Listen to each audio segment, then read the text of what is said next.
Hello and welcome to Bio 212, Anatomy and Physiology 2, Nora Community College, and we're beginning Chapter 20, and it's the part of the cardiovascular system where we're looking at the heart, and we're going to begin with heart anatomy. And if we think about you, let's draw you here, again, just a little tiny stick figure. All right, here's you, correct anatomical position, right, yay. We consider what we actually have to do here. We have to figure out how it is we put a pump inside of the body so it can push fluids around, right? And of course, the goal is that we send fluids to capillary beds to bring nutrients, bring oxygen, collect waste, just keep things moving all the time, right? To stop is to die. And you need to sort of get that sort of thought into your head today. And the heart itself is located inside the mediastinum. Okay, it's an anatomical region that extends between the sternum and the vertebral column. And the orientation, for the purposes of this class, I draw everything as a box, right? But at the tip of the left ventricle would be where the apex would be. Wham, and the base, of course, is the posterior surface. So it rests inside of your chest. And you'll see a cartoon in a moment inside your textbook. But the idea, of course, is that this is, I guess, engineering-wise, the most ideal location inside of the body, such that you create a pump that can push materials against gravity, so it gets to your brain, okay, but it also takes advantage of gravity to move materials to the distal portions of your body, okay? So just keep that inside the back of your mind. Taking a look at the cartoon, let's get rid of this. Take a look at the figure inside your textbook. I want to pay attention to this piece down here because what they've done quite nicely is they've placed all of the other structures around it so you can actually see the lungs end up enveloping the heart, some significant portion of the heart, so that if you actually opened up the human body, looking up here, here's the anterior surface of the chest, there's the sternum there. You actually cut through these, open up the cavity, and you can actually see how the lungs wrap around this, which means Mother Nature needs to create a space that's going to allow for the heart to be able to move as it's functioning. I mean, if you took your pulse right now and you figured out your heart rate from that value, you would see that it's constantly moving, and therefore there has to be a space for that movement to occur. So how does it actually happen? Well, first we have to start with the outside. And this structure that's called a pericardium around the heart. And membrane is going to surround it to protect the heart. It confines it while still allowing free movement. And there are two main parts to this. Okay. There's a fibrous pericardium, dense irregular connective tissue that prevents overstretching. Okay. Also, you have the serous pericardium, which is the thinner, more delicate membrane, which is what most people should see when they're looking at their dissections, right? It's also called the epicardium. In between these two is another layer. Whoops, what did I just do there? Undo. Let's go like that. What did I just do? Let's go like that. Too big, too small. Sorry about this, folks. Technical things every day. Okay. Epicardium. I wanted to do this. That's what I was looking to do. Okay. And it still didn't work. Oh well, we'll figure it out. Okay, and what I want to do is I want to make sure that you understand that if here is the pericardial fibrous pericardium, and here's the heart inside of it that actually has the epicardium sitting on top of it, you actually have pericardial fluid inside of this space. And all fluids inside of your body have multiple responsibilities, but, you know, this is to reduce friction, but it's also to allow for conduction of heat. Okay, this is a muscle. It's actually constantly working all the time, if you're lucky. And that heat has to go someplace and not just into the blood itself. Okay? Cool. So, let's take a look at your textbook drawing of this, where they actually have taken a section here of the right ventricle. You can see the pericardial dense irregular tissue here. You can see the space where the pericardial fluid would be, and then this is the epicardium there. That means all of this red stuff right here, that's all myocardium. And on the inner surface here, you have endocardium. Okay? That is made up of epithelial cells. There's a single layer of epithelial cells. Okay?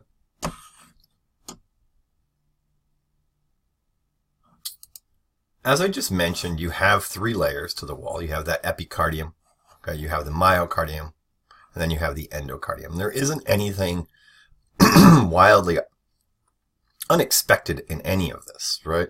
Inside the back of your mind, you should always remember, though, that because these are all cells and they're all alive, blood has to actually get to them as well. So inside the back of your mind, you're thinking to yourself, well, our heart is pumping to move materials to the periphery of the body, but remember, it also will have to create a circulatory system to keep all of this functioning as well. Okay, when we open up the heart, what do we actually see? This is where I start drawing things like this. Okay, this is our heart. Probably because it's the easiest way to remember it for me. Okay, you actually have 2 atria, and on the outside part, on the atria, you have these things that are called auricles. They are not atria. Okay, they will allow for increased capacity should you need it, and you will at times in your life. You have 2 ventricles. These are primarily the pumping chambers, and the way I tend to help you, or hope that you help yourself learn, I guess is what I'm trying to say here, is notice what I'm doing here. I'm sort of creating large open spaces with very little space on the sides. And then over here, I'm going to do something like this. I'm going to do something like this. Yay, every single time I do this, that happens. Anyway, and what you can see here, of course, is that this is the space with which blood can move into. Okay, so these are actually the receiving chambers, right? So right and left atria, right and left ventricles. And if I was to color code this for you, which I probably should the first couple of times, all of the red is the myocardium. Trying hard here not to end up in the space. And you know that it's going to go all the way around, right? And what you can see from this really rudimentary cartoon is there's a lot of myocardium in the lower part of the heart and very little myocardium in the superior portion of the heart. Okay. On the outside surface, the consequence of actually building it this way is you actually have these things that are called sulci or grooves, and they will contain the coronary blood vessels as well as in the posterior portion of the coronary sulcus, as well as the anterior interventricular sulcus and the posterior interventricular sulcus. That's because in development,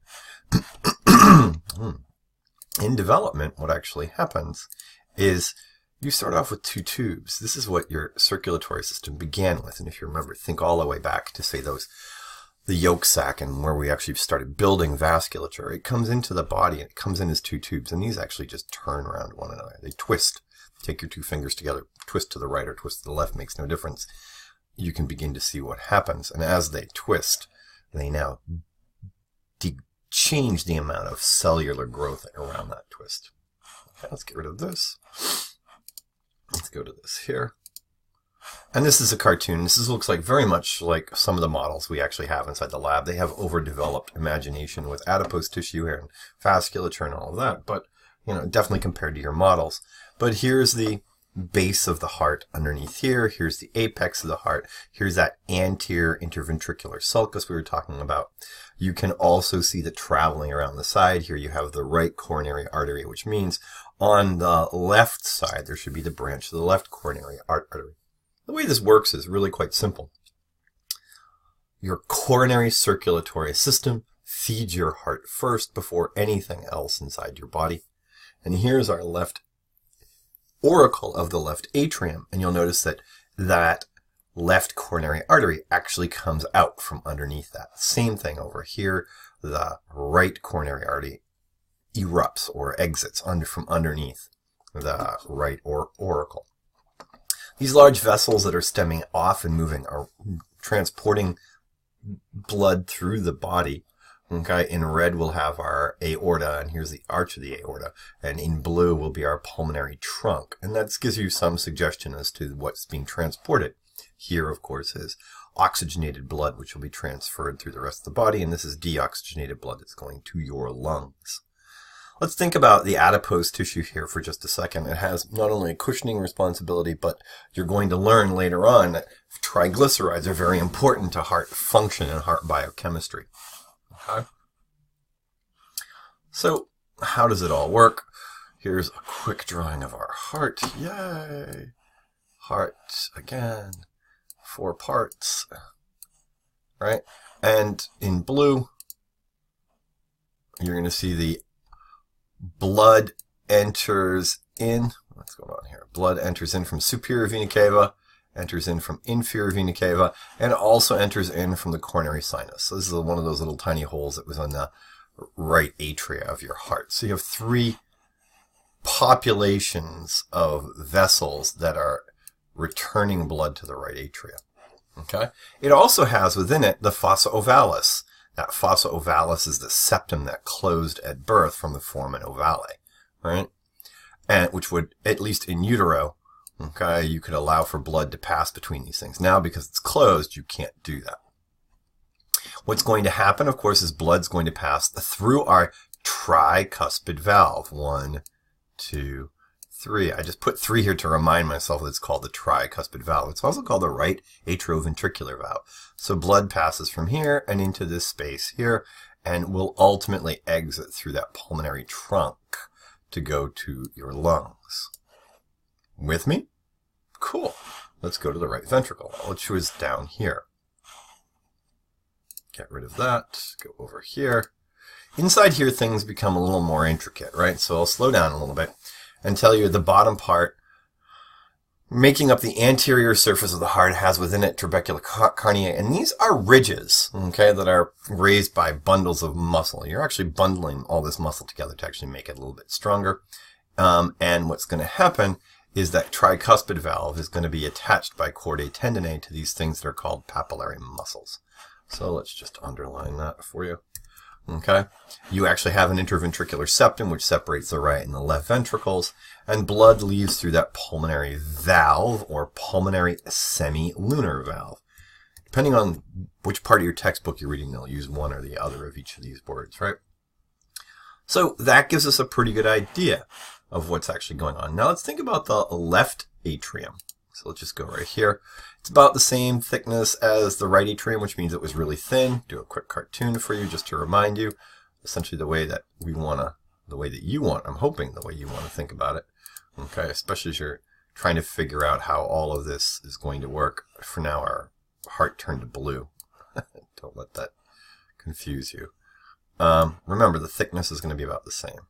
So that's what they're talking about here. So the myocardium is roughly the same, which means it can push with roughly the same force. Okay? Over here, though, it's going to pass through the bicuspid. So you notice I put 2 lines here. That's blood flows from the right atria into the, left atria into the left ventricle. Okay, but that's also called the left atrioventricular valve. So let me underline that for you as well. Okay? So it could have 3 names: bicuspid, mitral, or left atrioventricular valve. Yay. Where it's traveling to? Well, you know it's going to go into that left ventricle. Get rid of that. Let's go here. It's going to go there. I'm about to throw this thing through the wall. Okay. And it's the thickest chamber of the heart. It forms the apex. As we saw in the right ventricle, the chordae tendineae attached to the papillary muscles. Okay. Blood passes through that. The aortic valve to actually go into the ascending aorta. And this actually has the aortic semilunar valve name. Okay. And some blood's going to flow into the coronary arteries. And remember, during fetal life, the ductus arteriosus shunted blood from the pulmonary trunk to the aorta to bypass the lungs. But at and after birth, that degenerated to become the ligamentum arteriosum. I think the only reason why, forget about that. Let's think about the fibrous skeleton here, right? We have to consider that Mother Nature will have to contract cardiac muscle fibers here. And if you remember anything about muscle contraction at all, it's that there has to be an origin, there has to be an insertion, and that means we're going to pull these origins and insertions towards one another, right? So Mother Nature needs to figure out a way to create points inside of the heart that can be used as a skeleton. The dense connective tissue forms that structural foundation, point of insertion for muscle bundles, as well as electrical insulation. So now I'm going to change colors here. I'm going to go like this, and I'm going to draw that heart again, not being lazy. We're going to have our 4 sections. And what this means, thinking about electrical insulation, if you've never, built anything, you have no idea, don't touch live wires, all that sort of stuff, is that what you're being told right now is that electrically speaking, everything that's happening inside the atria has to be insulated from everything that's happening inside the ventricles. And that's a very important idea, because what I've told you so far is blood moves from the atria into the ventricles on both sides. This side we use the tricuspid valve to move into this space. On this side we use the bicuspid valve to move into this space. But if you're thinking about this as a pump, it means this part of the pump has to work first. And then this part of the pump has to work after that. Because remember, in previous description, I said, look, blood from the right atria is now going to exit and go to the lungs, right? Yay. And the blood from the left ventricle is going to exit and go into the aortic arch to travel to the periphery of the body, so you can bring oxygenated blood to those tissues. And I need you to start thinking about what this actually will mean electrically. Okay, so yeah, you can see here's the pulmonary valve, here's the aortic valve, here's the bicuspid valve, and here's the tricuspid valve. And with that, you should be able to figure out where you are inside the heart, right? Imagine, if you will, had you rearrange it so it looked like this cartoon up here. Okay. So those valves, okay, they actually have to regulate movement. And by that I mean, everybody thinks how do I say this? If here's that central part of the heart, and let's just say the tricuspid valve is here, and here's the bicuspid valve here, and you now know that this is going to have 3 parts to it, and that has 2 parts to it. Do you actually consider that there's a certain amount of force that moves these valves this way, right? And then you actually have the aortic and pulmonary valves here. What actually has to happen here is that they actually have to cusp, okay? And what I mean by that is that in the ventricle, the papillary muscles are relaxed and the chordae tendineae have to be slack. If these are not the case, then fluid can't move into them. So as the atria contracts, the ventricles have to be relaxed. As the atria are relaxed, the ventricles now need to constrict. If you think about how a parachute would work, you'll see what I mean, or well, hopefully you'll think your way through it. Okay? Now, what this actually does, of course, is the papillary muscles are relaxed and the chordae tendineae are slack, so now fluid can move into these spaces. However, when these now constrict, you actually now have to push blood through these spaces. So that means everything that was once inverted moving into this space is now ballooning upward this way. And those chordae tendineae are now pulling on the actual papillary muscles. And that creates the specific amount of pressure inside of each of these chambers. That's right, I said pressure again. Your textbook says it prevents regurgitation. Well, in fact, that's exactly what it does.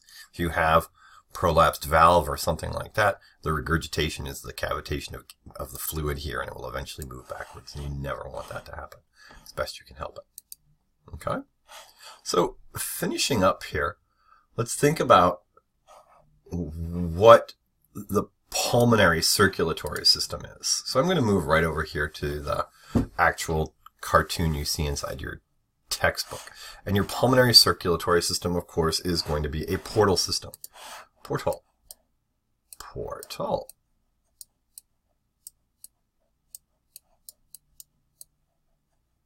And that portal system, of course, is taking blood from the right atria,